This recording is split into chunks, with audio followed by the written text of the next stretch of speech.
મિત્રો, દરેક વ્યક્તિનું એક સ્વપ્ન હોય છે, ઘરનું ઘર, પોતાનું ઘરનું ઘર બનાવે અથવા તો પ્લોટ લઈને બનાવે કે ઘર વેચાણ લઈ લે.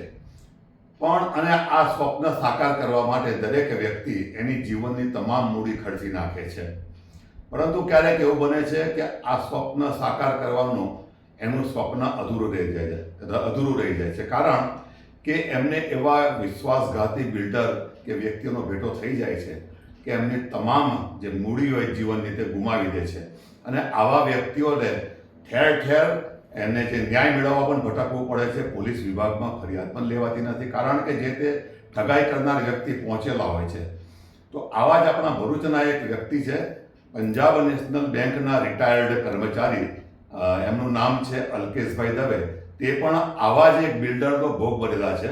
એ બિલ્ડર કોણ છે, શું છે, જાણીએ અલ્કેશભાઈ પાસેથી છે. અલ્કેશભાઈ, તમારી સાથે જે કંઈ બન્યું છે એ હકીકત તમે જણાવો, શું થયું છે? મારું નામ અલ્કેશ ભાનુપ્રસાદ દવે. મારી ઉંમર અત્યારે 68 વર્ષની છે. પંજાબ નેશનલ બેંક સોનેરી બેંકમાં 30મી સપ્ટેમ્બર 2018 તારે રિટાયર થયો છું. હું બીકોમ LLB ભણેલો છું ને મારા જીવનનો વાસ્તવિક અનુભવ જણાવું છું. મેં પંજાબ નેશનલ બેંકમાં વલ્લભભાઈ લુણાગરિયા કરીને 2015માં એક મોટું એકાઉન્ટ હતું, લોકર હતું, સેવિંગ ખાતું હતું અને એમની જોડે મિત્રતામાં થોડા વખત પછી એમણે એવું જણાવ્યું કે મારો બાબો નામે બંસી વલ્લભભાઈ લુણાગરિયા અહીંયા હલદરવામાં પ્લોટ પાડીને એનું કરે છે. પછી એમણે મને બ્રોચર બતાવ્યું, આ નકશા બતાવ્યા અને એમણે પોતે મને વેચાણ દસ્તાવેજ એવું ચોખ્ખું લખીને આપેલું છે કે આ આખી જગ્યાનો માલિક જ હું છું.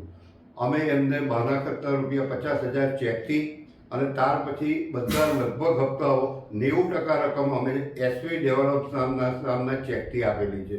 આ વલ્લભભાઈએ આ બધું જાણતા હતા. અમેરિકાના મિત્રતા હોવા છતાં પણ તેઓએ અમને કોઈ દિવસ એવું નથી કહ્યું કે મારા છોકરાએ માત્ર બાનાખત કરેલું છે.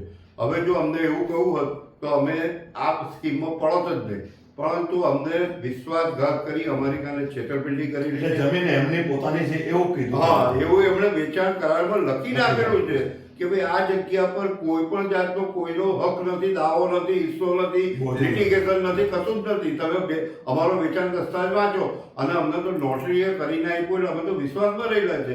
અને અમારા જેવા લગભગ 100 માણસોના 140થી 50 પ્લોટ આ સ્કીમમાં વેચાયેલા છે. અને 2 કરંટ ખાતા જે હજુ દસ્તાવેજ અમારા થયા નથી ત્યાર પહેલા 2 કરંટ ખાતાઓ નેશનલાઇઝ બેંકોમાંથી બંધ કરી દેવાય છે, જેને અત્યારે મ્યુલ એકાઉન્ટ તરીકે ઓળખવામાં આવે છે. અમે આમાં એવું લાગે છે કે બીજા કોઈ શખ્સનો આમાં કોઈનું પણ ભેજું ચાલેલું છે. અમને હવે આ 5-6 દિવસથી આ બધી જે નેગોશિએશન ચાલે છે એના પરથી એવું જાણવા મળ્યું છે કે એમના મોટા ભાઈ કૃષ્ણકાંતભાઈ ઉર્ફે કિશનભાઈ એ આમાં માસ્ટર માઇન્ડ હોય એવું પબ્લિકમાં ચર્ચા. એવું જાણવા મળ્યું કે તમારી સાથે છેતરપિંડી થઈ છે.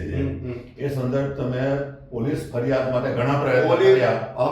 અમો તારીખ 18/11/2025 ના રોજ નબીપુર પોલીસ સ્ટેશન, DSP સાહેબ ભરૂચ, વડોદરા IG સાહેબ, અમદાવાદ DIG સાહેબ, ભૂપેન્દ્રભાઈ પટેલ સાહેબ, હર્ષ સંઘવી સાહેબ, ભરૂચની ચીફ કોર્ટ, આપણે અમદાવાદની હાઈકોર્ટના રજિસ્ટ્રારશ્રી, હાઈકોર્ટના જજ, આ બધાને મોકલી. પરંતુ છેલ્લે અમે કંટાળીને અરજી નવી દિલ્હી નરેન્દ્રભાઈ મોદીની ઓફિસમાં મોકલી. જ્યારે નરેન્દ્રભાઈ મોદીની ઓફિસે અમદાવાદના ચીફ જસ્ટિસને જ્યારે પૂછ્યું કે આમાં શું છે એની તપાસ કરો, તો 8 મહિને તો અમારી ખાલી પોલીસ ફરિયાદ નોંધાય.